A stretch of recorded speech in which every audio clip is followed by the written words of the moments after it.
Hello and welcome to the video.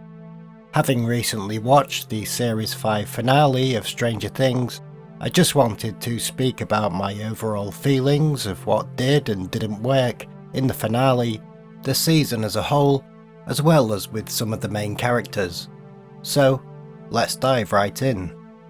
I think that looking back to Season 1 and where Season 5 brought us, my main gripe with Stranger Things is that it never really gave that chilling, creepy, relentless, ever-growing threat a proper payoff. And I don't just mean with the final battle scene being fairly short, but more so that the build-up to it, especially in Season 5, ended up doing a disservice to it, which I will explore further shortly.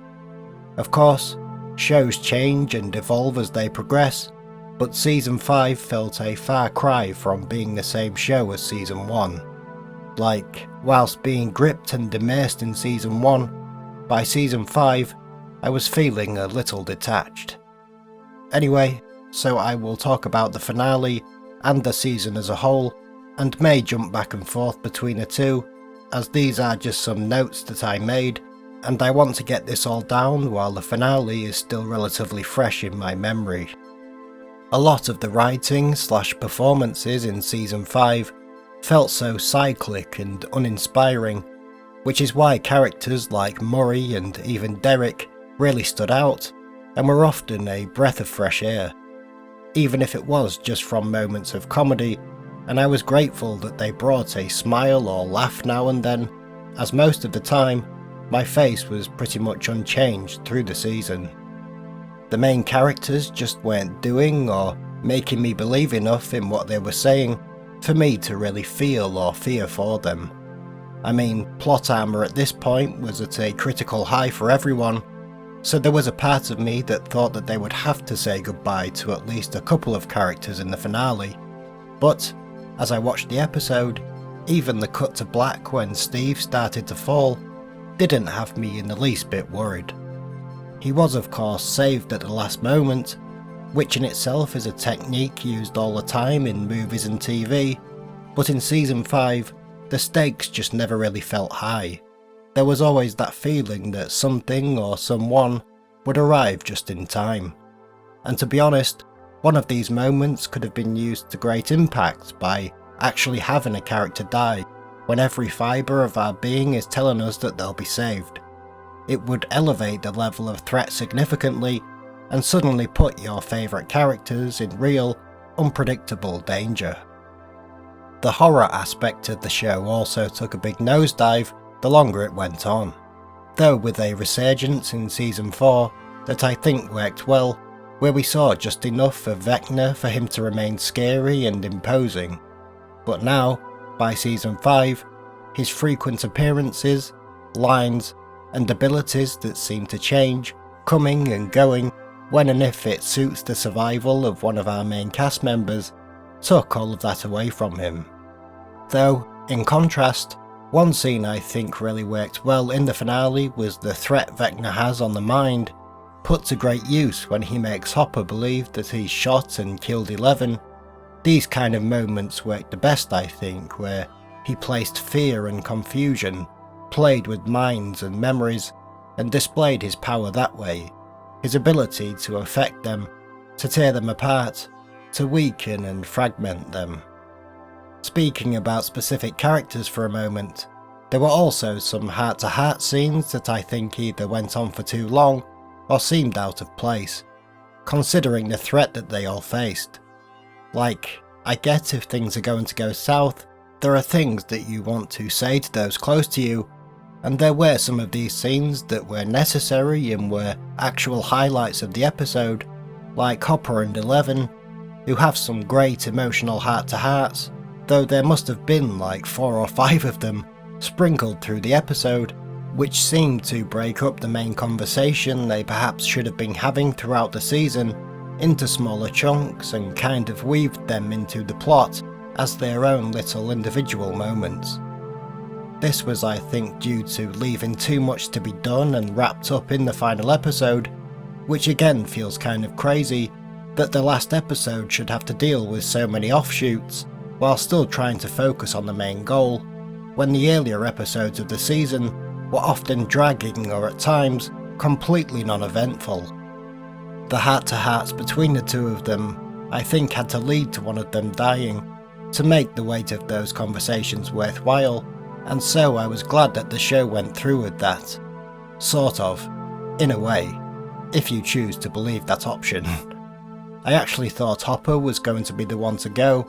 My predictions for the finale deaths were him and Jonathan, whose purpose in the show seemed to have evaporated after he and Nancy broke up, but had he died, we wouldn't have gotten the totally necessary scene of him and Steve still focusing on Nancy while they walk through an imposing foreign landscape on the hunt for the final boss.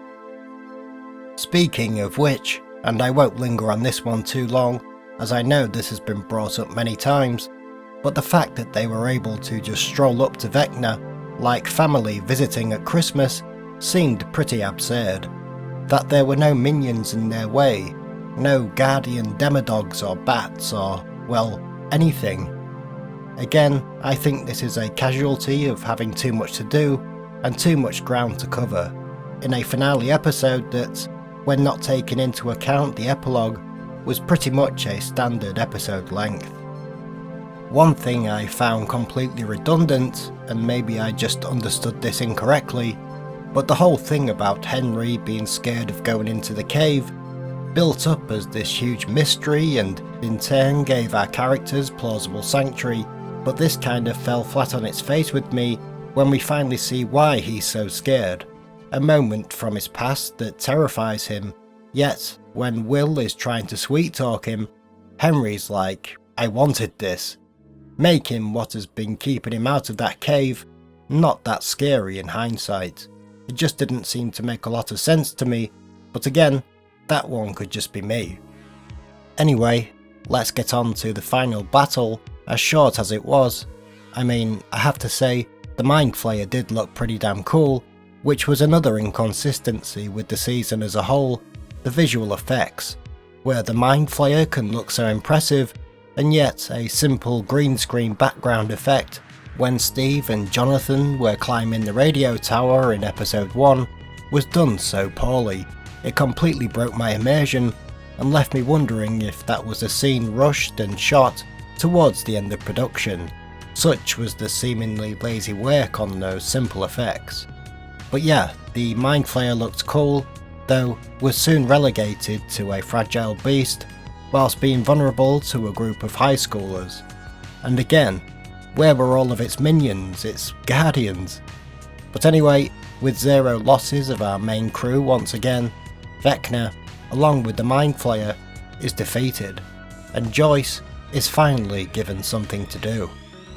It was satisfying enough, a fitting end to the main villain, but, as with it being part of this busy finale, was given limited time, despite it being the actual pivotal moment of this entire 5-season show. It all just felt a little too simple, as if making it any more difficult would require more screen time than the creators were willing to give. And so with that out of the way, and not a single Demobat in sight, it's time to leave, and our characters are so overjoyed and blinded by their victory that they apparently completely forget that the military will be waiting for them when they go back through the gate, which of course they are. And this is where the show finally pulls the trigger, or as we would soon find, half pulled it, as 11 seemingly sacrifices herself to end the cycle, as she puts it. This huge moment in the show, apparently, as has also been mentioned by many people online, made the military forget that some of the crew, like Hopper and Nancy, killed countless soldiers outright, but the show has an epilogue to get to, and so all is forgiven. The epilogue, with the amount of the finale dedicated to it, served to say an adequate and mostly satisfying goodbye to the characters. The graduation scene and final D&D game scenes were obvious ones that were going to be there, scenes I had predicted, and while the graduation scene was mostly whatever, the D&D scene, back where it all began, was handled well, and discussing each character's future within the context of that scene was a clever way to kill two birds with one stone, and finally make that growth seem organic. Joyce and Hopper's scene was fine, I guess, and laid their path out before them. The rooftop scene discussing the paths of the other characters was also fine and served its purpose, and in a way, hits harder with the feeling of people growing older and growing apart, rather than the focus being on the monthly meetups they plan to do. And then there is the new D&D crew, headed by Holly, a new chapter, and one that people theorize means a segue into a spin-off show, citing Holly's sudden main character status as the reason behind it. And if that is the case, did that really serve the soul of the original show, or detour from it? And then of course, 11. A conclusion to the show, left open-ended, the product of opinion. I have read conflicting reactions to this ending, and a large part of me wished they had just been braver and decided either way. That is why my original predictions for character deaths included Hopper, as I thought sacrifice would play a huge part in overcoming evil, and his character had been so fueled by protecting 11. So, I guess, in the choice the show creators have made with the ending, I believe that 11 made that sacrifice. Knowing a character's endpoint also plays a huge part in the rewatchability of a show. Just think of Game of Thrones, but I don't think enough time has passed yet until I can say how El's ending makes a rewatch of the show for me personally, but maybe I'll go back in a few years. So, there was a lot of info dumping in Season 5, a lot of sitting around and explaining things that would have felt more real or earned had we, the audience, not been spoon-fed them with props or PowerPoint presentations by whichever character's turn it was to do so. This is perhaps another one of my biggest problems with Season 5, and I think it partly stems from an unbalanced mix of some important moments that felt rushed, and others that felt oddly slow, unnecessarily long, considering the imminent threat that loomed. And those slower, sometimes frustrating scenes that occur while we're simultaneously being told how critical time is and how imminent the threat, led to some of the more central plot scenes and developments coming across as rushed.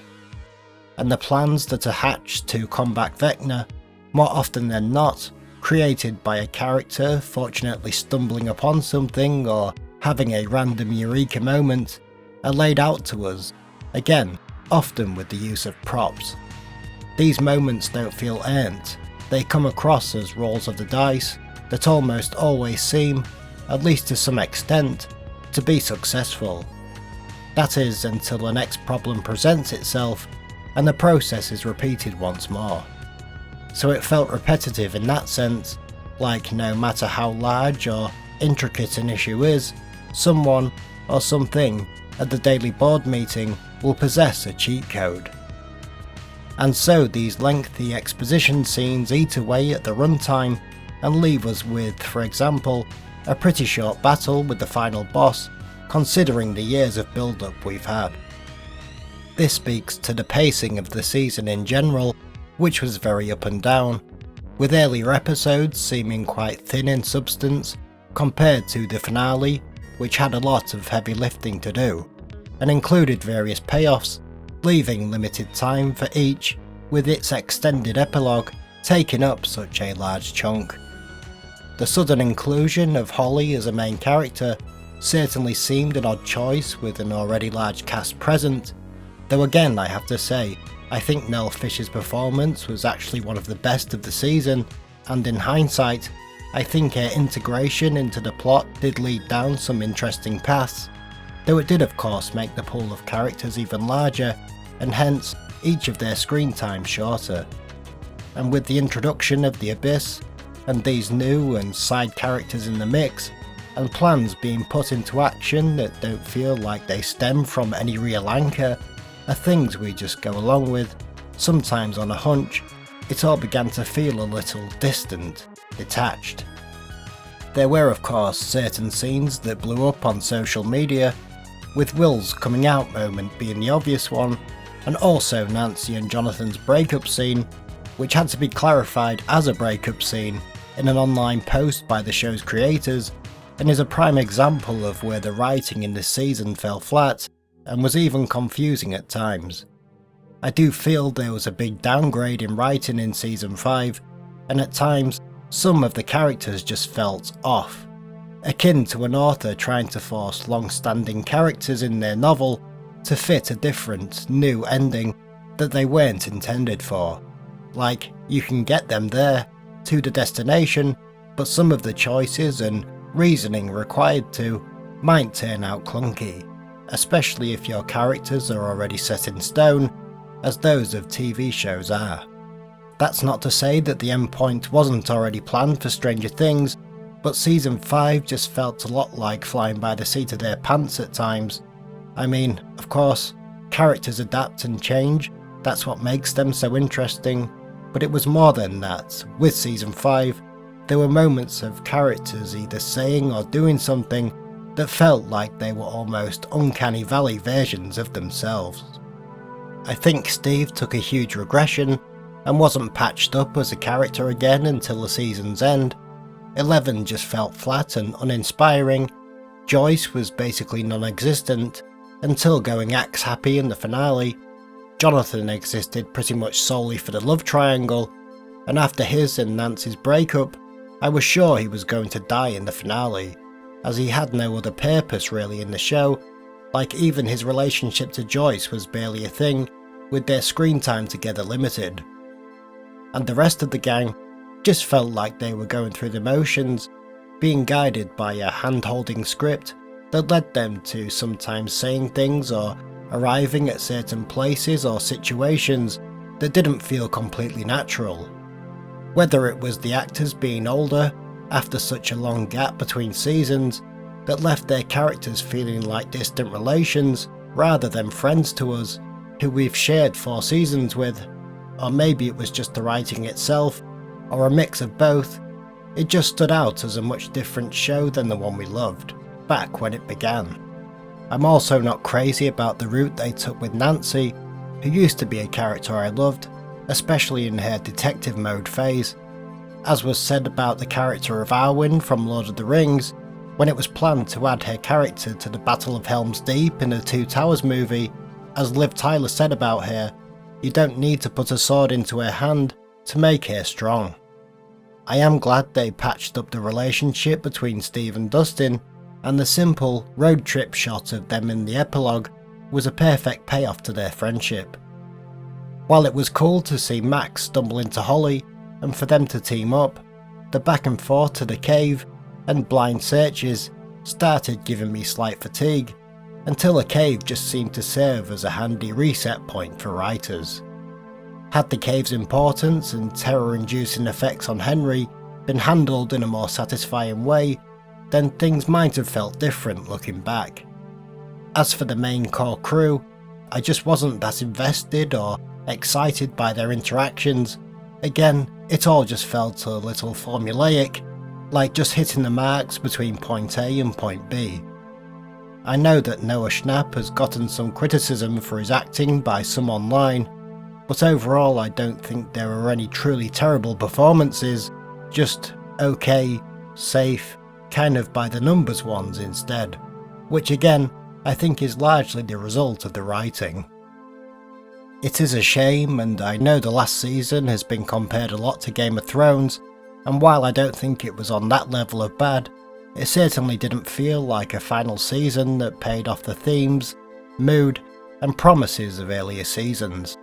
Once again, I feel like the safe, middle-of-the-road option was taken. There were no real risks taken, especially concerning character deaths, to the point where you wonder if they brought Carly back just to have a character to kill. Still, to try and leave on a more positive note, after a pretty underwhelming season, I think the finale at least raised it to tolerable. That it was at least heading somewhere and getting, regarding most things, paid off in a way that didn't feel too much like a slap in the face, even if the destination and final boss battle ended up being more of a happy meal than a feast.